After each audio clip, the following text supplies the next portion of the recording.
Hello everyone, my name is Colin Wattonville and I am the owner of Modern Health Solutions, and today we are going to be talking about which Medicare plans are best.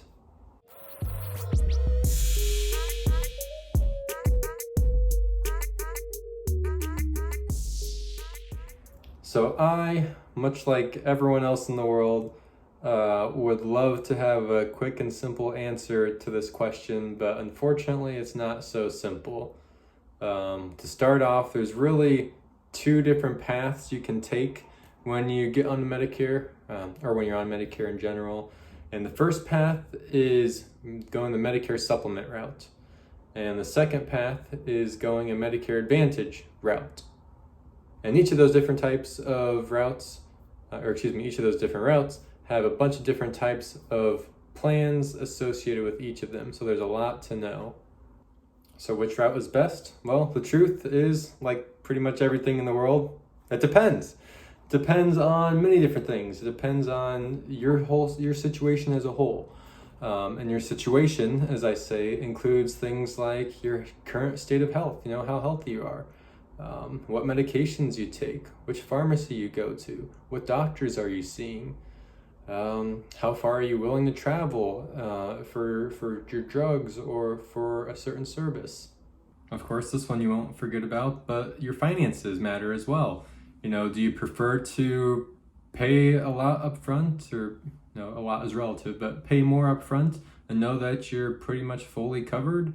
Or are you okay with having little to no costs up front, for a monthly premium, but you are fine with paying little copays if you use a service? Paying a quick $20 here or $120 here for a provider fee or a lab fee. So finances clearly play a part of which plan is best as well. You also have to consider the insurance company as well. Has the insurance company been around in your market, in your area for many years? Does it have a history of good rate increases, or is it maybe a newer or smaller company, or maybe just new or small to your market, who is kind of unstable, who the future with that company and that plan may be a little more uncertain? So company kind of plays a role into things as well. It depends on if you're okay with being kind of restricted to a smaller network, or if you want to go be able to see whatever provider that you want. And even some behind the scenes stuff influence which Medicare plan is best that we don't really see or don't really think about too much. And that includes networks. Now, believe it or not, doctors, hospitals, providers, as they say, all those facilities have their networks, of course. I think everyone knows that, but pharmacies actually have their own networks, believe it or not. So do dentists. People forget that. Eye places, I think those are called optometrists. I should have checked that before I recorded this part. There's networks for things that we don't really think about and that are completely out of our control.